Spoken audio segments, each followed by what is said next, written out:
হে hi everyone, আমি মনামি আর আমার channel Romo লাইফস্টাইলে তোমাদের সুস্বাগতম। তো শুভ শারদিয়া সবাইকে। পুজোটা খুব ভালো কাটুক তোমাদের, আর আমারও খুব ভালোই কাটছে এখনও অবধি। তো এটা হচ্ছে ষষ্ঠীর বিকেলের একটা ব্লগ, একটা মিনি ব্লগ টাইপের বানিয়েছি। তো আমরা যাচ্ছিলাম হচ্ছে নৈহাটি রাজেন্দ্রপুর। আর দেখো আমার চুলটাই কেমন খারাপ হয়ে গেছে, কত সুন্দর করে বেঁধেছিলাম।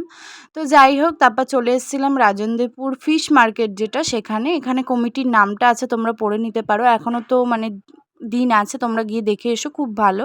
ভেতরে আর্টওয়ার্কগুলো খুব সুন্দর ছিল, আর প্রতিমাও খুব খুব ভালো ছিল।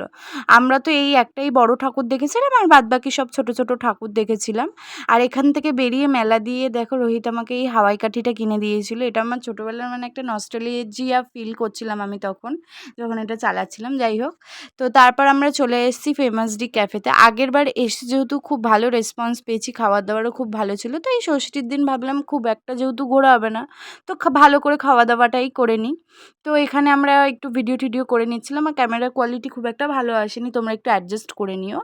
তো এখানে দেখো অ্যাম্বিয়েন্স তো এর আগেও দেখিয়েছি, এখনও দেখালাম, বেশ ভালো। তো আমরা নিয়ে নিয়েছিলাম পিৎজা, চিকেন শর্মা পিৎজা ছিল এটা। খুবই ভালো ছিল খেতে, জাস্ট টু গুড। আর তার সাথে ফিশ স্টিক আর মকটেলও নিয়েছিলাম, বাট ওগুলো আর দেখানো হয়নি। তো আমরা এখন বাড়ি ফিরে যাচ্ছি, যেহেতু বললাম রোহিত কাজের ছুটি পায়নি ষষ্ঠীর দিনও। ও সপ্তমীর থেকে ছুটি, ও ষষ্ঠীর দিনও কাজে গেছিলো, তো ওকে যেহেতু 6:30টার মধ্যে বেরোতে হবে কাজে, ওর জন্য আমরা 6টার মধ্যে ব্যাক করে গেছিলাম। তো আজকের ভিডিওটা এই অবধি। ভালো লাগলে লাইক কমেন্ট শেয়ার করে দিও, আর পরের ভিডিওর জন্য অপেক্ষা করো। টাটা।